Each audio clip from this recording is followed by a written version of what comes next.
सबसे पहले आप सभी छात्रों का स्वागत है अपने संस्थान पर।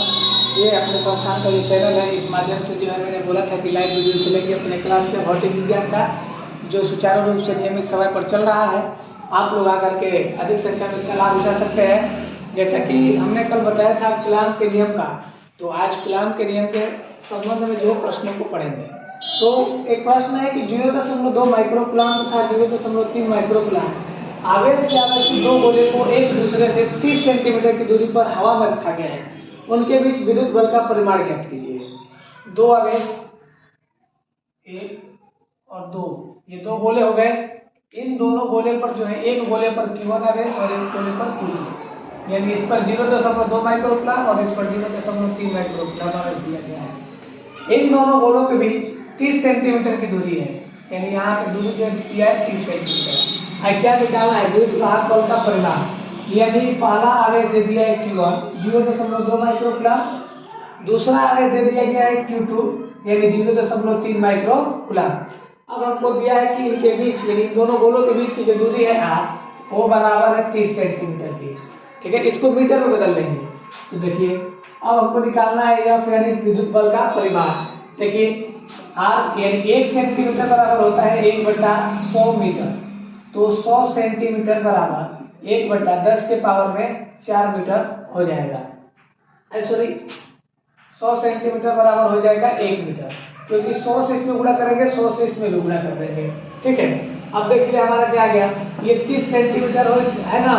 अब 30 सेंटीमीटर को मीटर में बदलेंगे, तो चलिए 30 सेंटीमीटर को मीटर में बदलते हैं। तो 1 सेंटीमीटर बराबर इतना मीटर, तो 30 सेंटीमीटर बराबर हो जाएगा 30 सेंटीमीटर बराबर हो जाएगा 30/100 मीटर। 0 से 0 यानी 3 × 10 के पावर -1 मीटर। ठीक है, अब चलिए अब इसको यहाँ लिख देते हैं कि 3 × 10 के पावर में -1 मीटर। ये सेंटीमीटर को मीटर में बदल दिया गया। अब देखिए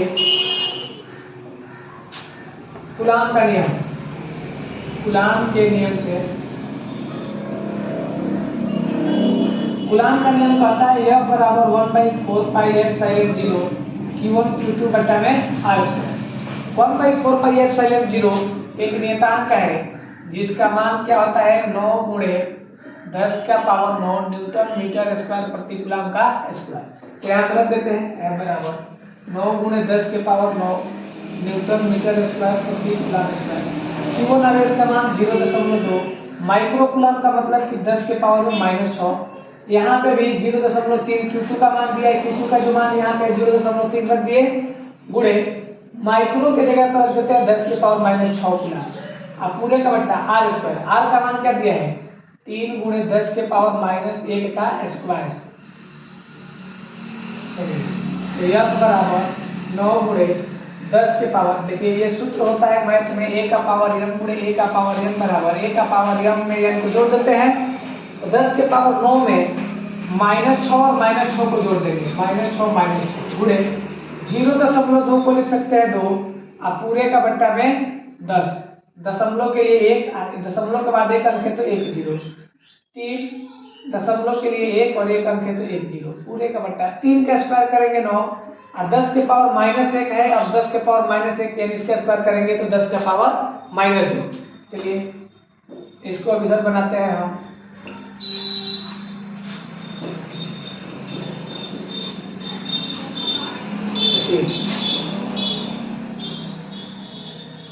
F बराबर 9 से 9 कट गया, यानी F बराबर 10 के पावर 9 में से देखिए -6 यानी 10 के पावर 9 -6 मिलके -12 गुणे 2 से 3 में गुणा कर देंगे हो जाएगा 6, और देखिए 10 से 10 में गुणा करेंगे 100 यानी 10 का स्क्वायर न्यूटन मीटर स्क्वायर प्रति कूलाम का स्क्वायर। अब बट्टा में 10 के पावर में -2।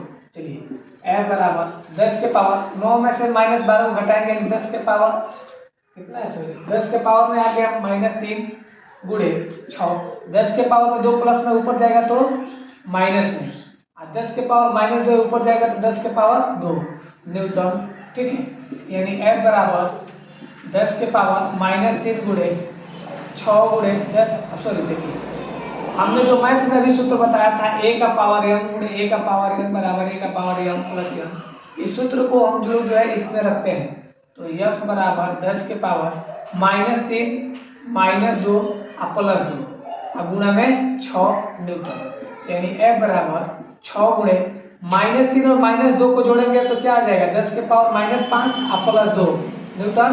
F बराबर 6 गुणे 10 -5 में 2 को जोड़ेंगे तो क्या मिलेगा -3। ये हमारा रहा यम, यानी क्या यम मतलब न्यूटन, यानी 0.2 माइक्रोकूलम तथा 0.3 माइक्रोकूलम आवेश से आवेशित दो गोले को, यानी ये आवेश है और ये आवेश है, इससे आवेशित दो गोले हैं जिनको 30 सेंटीमीटर की दूरी पर 30 सेंटीमीटर की दूरी पर इन दोनों के बीच की दूरी कितनी है 30 सेंटीमीटर हवा में रखा गया है। तो इन दोनों आवेशों के बीच जो विद्युत बल का परिमाण F होगा उसका मान क्या होगा, तो उसका मान होगा 6 गुणे 10 के पावर -3 न्यूटन। देखिए जैसे कि हमने कल बताया था कूलाम का नियम जो बताया था उसके आधार पर मैंने एक प्रश्न को बताया है।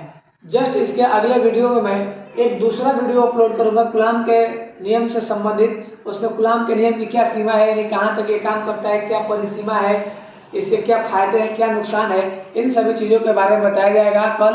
और बलों के अध्यारोपण जो क्या बोलते हैं इसको विद्युत वाहक बल का अध्यारोपण का जो सिद्धांत है उसके बारे में भी कल बताया जाएगा। धन्यवाद, फिर मिलेंगे।